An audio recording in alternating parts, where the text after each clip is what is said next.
হিমাচল প্রদেশ ভ্রমণের দ্বিতীয় পর্বে আপনাদের স্বাগত। আজকের এই দ্বিতীয় পর্বে আপনাদের নিয়ে যাব হিমাচল প্রদেশের কল্পা কিন্নরের চিতকুল গ্রাম। আগের পর্বে আপনাদের দেখিয়েছিলাম কিভাবে আমরা আম্বালা ক্যান্টনমেন্ট থেকে সিমলা হয়ে পৌঁছে যাই হাটু পিক টেম্পল। তারপর সেখান থেকে পৌঁছে যাই তন্নি জুবার লেক। তন্নি জুবার লেক দেখার পর আমরা সন্ধে নাগাদ পৌঁছে যাই জিওড়িতে নাইট স্টে করি এবং পরের দিন সকালে আর্লি মর্নিং উঠে আমরা পৌঁছে যাই সারাহানের ভীমাকালী টেম্পল। সেখানে পুজো দিয়ে আমাদের আজকের এই দ্বিতীয় পর্বে দেখাবো কিভাবে আমরা সারাহান থেকে পাহাড়ি আঁকাবাঁকা পথে পৌঁছে গেলাম ভারতবর্ষের শেষ গ্রাম চিতকুল। চলুন যাওয়া যাক একসাথে।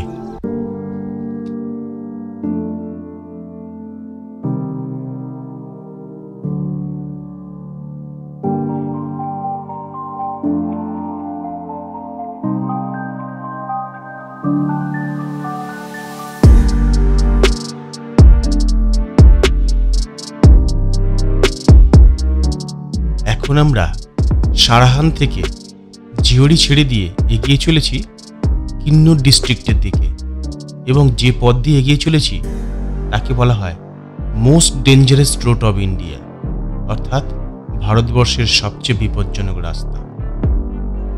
এই রাস্তায় প্রতি মুহূর্তে বিপদ। যে কোনো সময় যে কোনো জায়গা থেকে পাথর খসে পড়ে বিপদ হতে পারে। পাশে গভীর খাদ, কয়েক হাজার ফুট নিচে। পাহাড় কেটে তৈরি হওয়া এরকম আঁকাবাঁকা পথে চলার আনন্দ নিতে হলে আপনাদের কিন্তু এই পথেই আসতে হবে।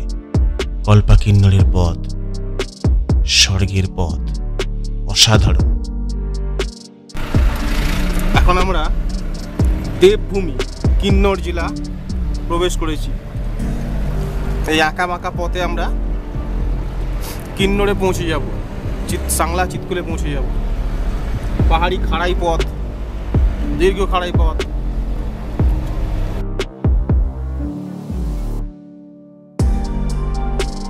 কিন্নর জেলার ভয়ঙ্কর এবং সুন্দর আঁকাবাঁকা পথে কিছুটা এগোনোর পর একটি ঝর্ণা দেখতে পেলাম। জায়গাটির নাম চওড়া। আমরা এখন রয়েছি কিন্নর জেলার চওড়া নামে একটি ঝর্ণা রয়েছে। এখানে সুন্দর একটি ঝর্ণা দেখা যাচ্ছে।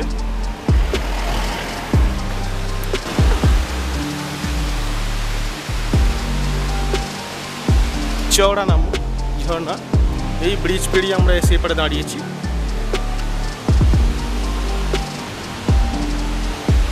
যত পথ যাবে তত ভয়ঙ্কর মনে হবে। সামনে সাংলা, কারচাম সব জায়গায় পৌঁছাবো।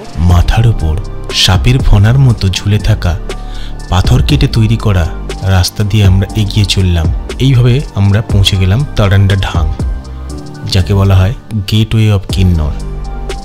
এটি একটি রক টানেল। এখন আমরা এসে পৌঁছেছি তারান্ডা ঢাং। এখানে এই পাহাড় কেটে ভেতর থেকে রাস্তা বানানো হয়েছে। তারান্ডা ঢাং, এই যে বিখ্যাত গেটওয়ে অফ কিন্নর বলা হয় একে।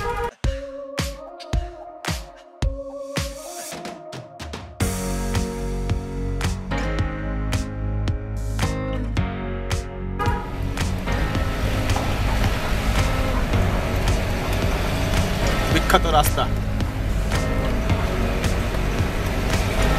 এই রাস্তাগুলো দেখতে থাকবে।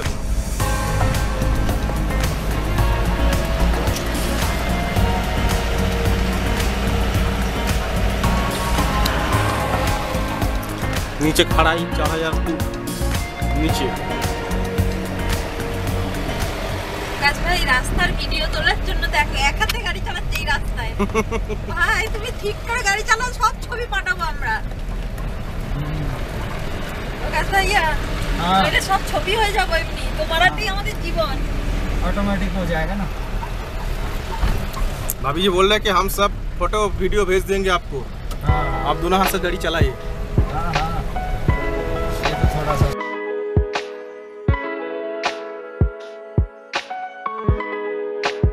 এরপর আমরা পৌঁছে গেলাম তারান্ডা মাতা মন্দির।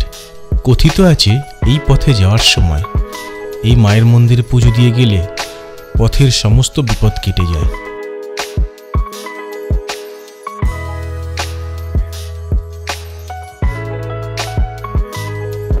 আমরা এসে পৌঁছেছি কারচাম ড্যামে। কারচাম ড্যাম, এখানকার হাইড্রো ইলেকট্রিসিটি পাওয়ার তৈরি হয় এখান থেকে।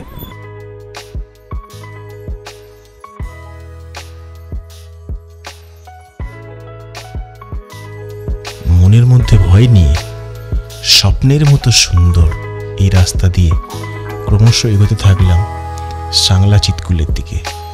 ও হ্যাঁ, আপনাদের বলা হয়নি, এই দুর্গম রাস্তায় খাবার দাবার নাও পেতে পারেন। আপনারা সারাহান থেকে গাড়ি স্টার্ট দেওয়ার সময় অবশ্যই ব্রেকফাস্ট করে নেবেন এবং সঙ্গে অবশ্যই কিন্তু কিছু শুকনো খাবার দাবার রেখে দেবেন, সঙ্গে পর্যাপ্ত জল রেখে দেবেন, কারণ অনেকটা পথ জার্নি করে আপনাদের চিৎকুল পৌঁছাতে হবে। সবচেয়ে ভালো হয় একটা জলের ক্রেট কিনে গাড়িতে আপনি বোঝাই করে নিন, তাহলে আপনার অনেকটা খরচ সাশ্রয় হবে।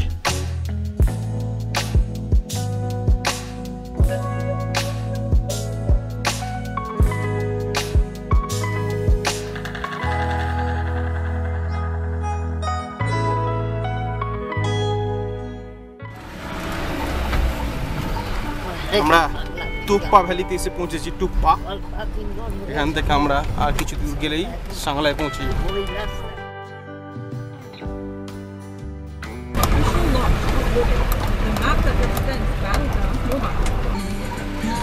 यहाँ रुक के खाना खा लेते हैं। বেলা 2:30 নাগাদ আমরা সাংলা এসে পৌঁছালাম। এখানেই আমাদের মধ্যাহ্নভোজটা সেরে নিতে হলো। তেমন আহামরি কিছু খাবার পাওয়া যায়নি, রাজমা চাউল এবং ডিমের অমলেট দিয়ে দুপুরের মধ্যাহ্নভোজ সেরে নেওয়া হয়েছিল। আমরা রয়েছি সাংলা ভ্যালিতে। অপূর্ব অপূর্ব একটা ভ্যালি। কিন্নরের সাংলা ভ্যালি, নিচে আপেল গাছে ভর্তি, আপেল চাষ হয়েছে। দূরে সাংলাতে প্রচুর আপেল বাগান দেখতে পাওয়া যায়। এই কিন্নর খ্যাত যে আপেল, তার বেশ কিছু অংশই সাংলাতে চাষ হয়। আমরা রয়েছি হিমাচল প্রদেশের কিন্নরের চিৎকুল গ্রামে ঢোকার 2-3 কিলোমিটার আগে একটা নদীর কাছে। সুন্দর জায়গা, একটা জলের আওয়াজ শুনে বোঝা যাচ্ছে জল কীরকম পাকিয়ে পাকিয়ে নামছে। প্রচণ্ড ঠান্ডা বরফ গলা জল, উপরে পর্বতের উপরে যে বরফ জমে আছে সেই বরফ গলে নামছে হু হু করে। এদিকেও দেখাবো, এদিকেও দেখা যাচ্ছে পর্বতের শিখরে পুরো বরফ ভর্তি হয়ে আছে। এই সমগ্র জল নেমে বিশাল আকারে বাষ্পা নদী হয়ে নামছে। বাষ্পা নদীতে গিয়ে মিশছে সমস্ত জল।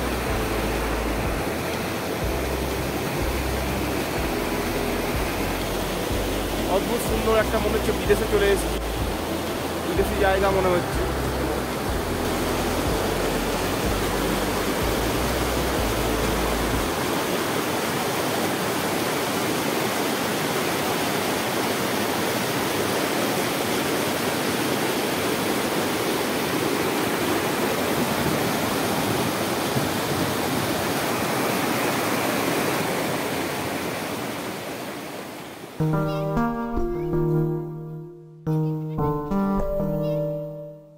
সামনেই চিৎকুল গ্রাম দেখতে পাওয়া যাচ্ছে, ইন্ডিয়ার শেষ গ্রাম।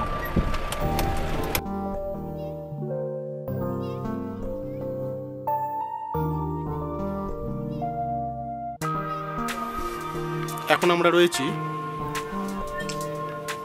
কিন্নরের চিৎকুল গ্রাম এবং সেখান থেকে একদম তিব্বতের পর্বত দেখা যাচ্ছে সামনেই। আর পাহাড়ের গায়ে দেখা যাচ্ছে আজকে বুদ্ধ পূর্ণিমা বলে বিরাট বড় চাঁদ উঠেছে।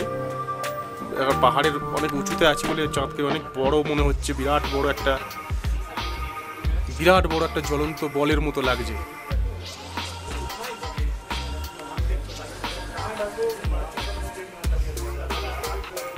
আর সঙ্গে তিব্বত পাহাড়কে আলোকিত করে দিচ্ছে, মাঝে মাঝে মেঘ এসে ঢেকে দিচ্ছে। এমন চাঁদ আমরা কোনোদিন দেখিনি। তিব্বতের উপরে যেন চাঁদটা উঠেছে। প্রচণ্ড ঠান্ডা, কাঁপিয়ে দিচ্ছে একেবারে ঠকঠক করে। Good morning. আজকে আমাদের ট্যুরের তৃতীয় দিন সকাল। এখন রয়েছি আজকে আমরা কিন্নরের চিতকুল গ্রামে, যেটা ভারতবর্ষের শেষ গ্রাম বলা হয়। এখানে আমাদের সকাল হলো আজকে। চিতকুলের সকালে আজকে এদিকে আমরা দেখতে পাচ্ছি পূর্ব দিকে যে সূর্য উঠছে, সে সূর্যের আলো পড়ে এদিক থেকে দেখাবো। এই দিকের পর্বতগুলো আলোয় আলোকিত হচ্ছে এবং বরফগুলো চকচক করে উঠেছে, এতটাই আলো।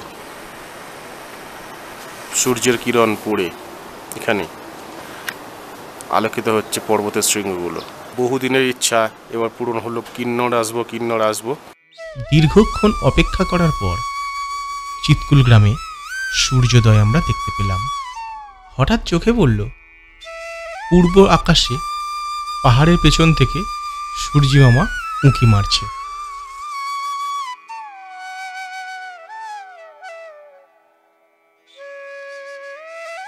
বসপা নদী,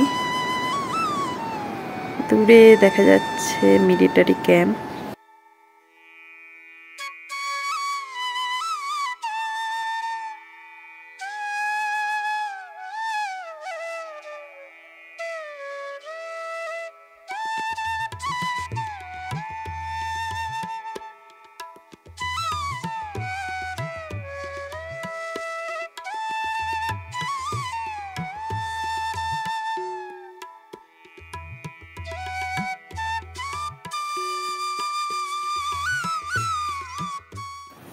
আমরা এসেছি এখন চিতকুলের পাশে যে বাসপা নদী, সেই বাসপা নদীর পাশে ছোট ছোট ক্যাম্প করা আছে।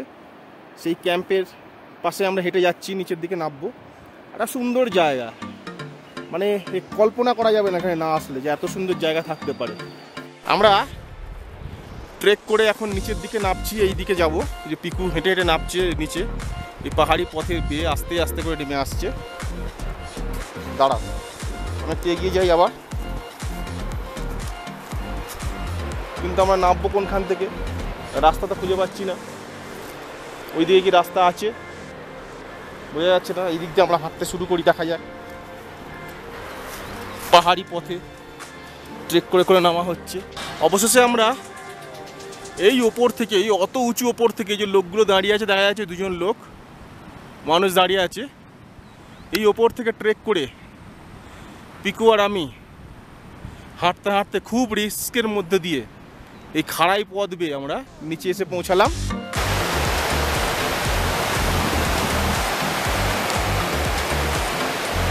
এখান থেকে গ্রামটা সামান্য একটু দেখা যাচ্ছে।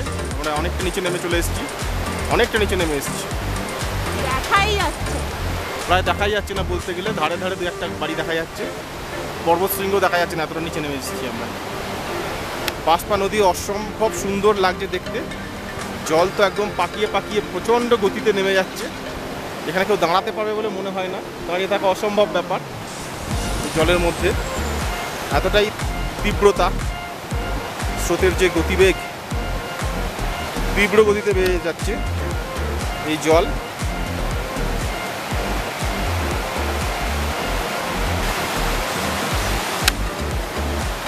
পেছন দিকে খরস্রোতা বাসপা নদী এগিয়ে চলেছে, বয়ে চলেছে।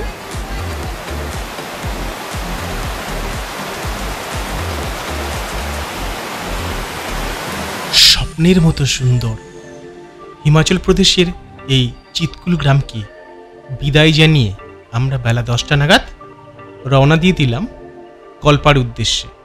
ফিরে আসছি পরের পর্বে হিমাচল প্রদেশের কল্পা বা চিনি গ্রামের দারুণ সুন্দর সুন্দর ভিডিও নিয়ে। সঙ্গে থাকুন, পরবর্তী ভিডিও খুব শীঘ্রই আসছে। Please subscribe our channel Manish and people your tour guide. আমরা যখনই যেখানে বেড়াতে যাচ্ছি তার ভিডিও এই চ্যানেলে দিয়ে দিচ্ছি। আপনাদের যদি ভালো লাগে তবে লাইক, শেয়ার, কমেন্ট করতে ভুলবেন না কিন্তু। আর হ্যাঁ, সাবস্ক্রাইব করার সময় বেল আইকনটি অবশ্যই প্রেস করে দেবেন, তাহলে আমাদের নতুন নতুন ভিডিও সবার আগে আপনার কাছে পৌঁছে যাবে।